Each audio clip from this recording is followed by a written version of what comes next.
strength and our Redeemer. Amen.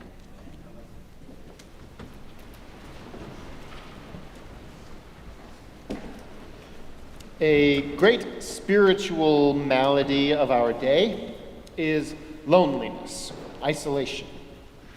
A good deal of ink is spilled each day on think pieces about what the cause of this problem could be. Too many cell phones, not enough free time, the culture's basic message of self-reliance, and don't get me wrong, an explanation of the source of loneliness and isolation, that is a good thing. Who am I to argue with the importance of an explanation?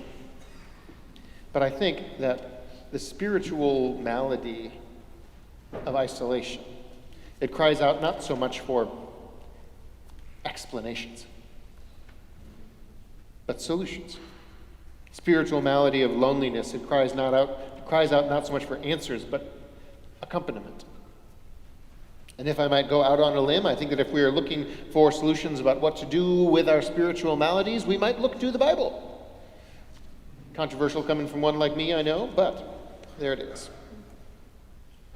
In the Gospels, there are a number of what could be called the I am statements, particularly in the Gospel of John. These are each important statements from Jesus explaining about who he is and what his ministry is all about. I am the light of the world, he says. This speaks to the deep human need to be able to see and understand the world. Anyone who has stumbled around in the darkness or spent a night alone in the woods afraid of the dark would know the value of light. I am the resurrection and the life. This speaks directly to the ultimate question of the destiny of all humanity. Anyone who has been separated from a loved one by death or who has had to look square in the face of their own mortality knows the meaning of the promise of resurrection. Jesus, his I am statements, the emotional resonances are immediate and potent, or at least they should be until you get to today's passage. I am the good shepherd. And this one, it's not quite as easy to parse out, not for me anyway. For 21st century folk living in a city, this one takes a little bit more explaining, more so than does the importance of light, for example. Particularly the part about how sheep are supposed to be in a sheepfold. That takes a little bit of unpacking. Sheep in a sheepfold, this image, this metaphor, this parable, it would have made perfect sense to those living 20 centuries ago in Israel. The emotional resonances would be immediate and potent. But for a guy like me who grew up in Chicago in the 80s, not so much.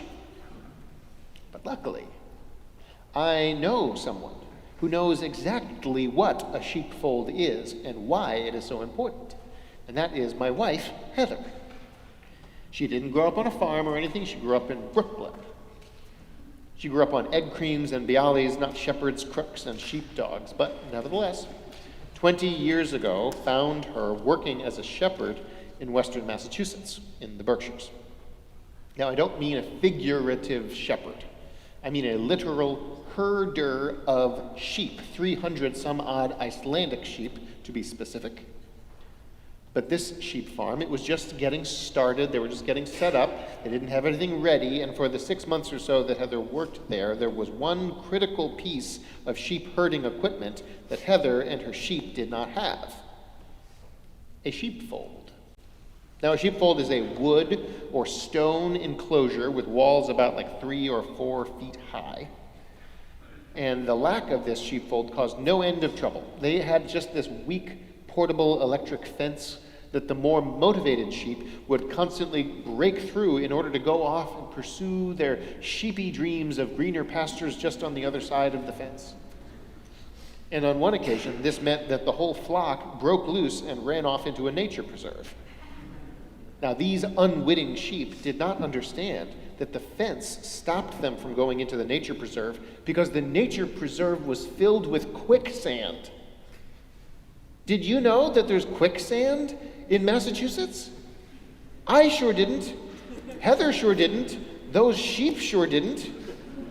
They lost some of the sheep, and they had to rescue some of the others, but rescuing sheep from quicksand is itself a pretty good way to get one's own person sucked into quicksand.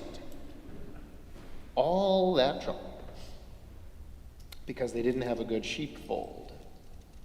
And a sheepfold isn't just for quicksand either. A sheepfold is all you really need to protect the sheep from even the most tenacious predators, and it does so in a clever way.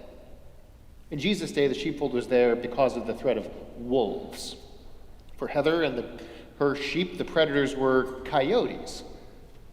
But how are you going to keep the coyotes away from your sheep with just a 3 or 4 foot high fence? Coyotes can jump pretty high, certainly higher than 3 or 4 feet. That's the thing. The wall of a sheepfold doesn't need to be tall enough to stop coyotes from jumping over it. It just needs to be tall enough to keep the sheep from jumping over it. And sheep can't jump very high. A sheepfold doesn't keep the coyotes out. It keeps the sheep in. It keeps the sheep together. By keeping the sheep together, they can't be scattered. Old sheep and sick sheep and lambs, they can't be singled out. They can't be scattered and singled out and picked off by predators because the enclosure keeps them together. And so night after night, week after week, month after month, all the sheep would be safe just because of a sheepfold, because they couldn't be scattered. Now, everybody listening to Jesus spin this metaphor about sheepfolds, they would have understood all too well the value of keeping a flock together and the danger of having the flock scattered. But while many of Jesus' listeners did herd literal sheep, Jesus isn't talking about sheep. This is a parable. The sheep stand in for people, and the sheepfold stand in for something too. The sheepfold stands in for the community of faith, for beloved community where people stick together, becoming something stronger than one individual, something that will keep them from being scattered or leaving the vulnerable to fend for themselves when there are wolves abroad in the world. I think a great spiritual malady of our day is loneliness, isolation. I know that it is not a particularly surprising word to come from a minister, but I think that something we should take from this is that you should be involved in the church. You should be a part of the church community. It serves the function of a sheepfold. It keeps us from being scattered and alone. We help and care for one another in ways that matter deeply. Loneliness and isolation, these things, they are painful at the best of times. And in the hard times, they lead down the roads of death. When one among us is sick, others can and will come around them. Every joint in the human body that can be replaced, people in the church have had them replaced. They will know what you are going through. If this is something that is coming up for you, then you will find care here. Every kind of chemo and radiation under the sun, people here have undergone it. They will share tips and tricks, such as there are, and offer a knowing, loving prayer for those sufferings that cannot be evaded. Every kind of grief, we have undergone it. If it were within my power to spare you causes to grieve, I would. But of course I cannot. We cannot. Causes to grieve will come to each of us. So we are not alone. Faith does not prevent us from suffering or finding grief or grief finding us. Faith does not prevent that. But faith does offer community. It does mean that you can be a part of a people, that your grieving needn't be alone, that you needn't be scattered. I cannot keep the wolves or the coyotes or the viruses out, and no one can stop the march of days. There isn't a wall ever made that is high enough and thick enough to prevent us and protect us from all the troubles of the world. The church doesn't keep out the troubles and dangers of the world. The church isn't a fortress. The church is a sheepfold. It keeps us together. The strong among us who are strong one day and weak another day. The strong among us stand alongside the weak. The well among us stand with the sick, knowing that wellness is not forever.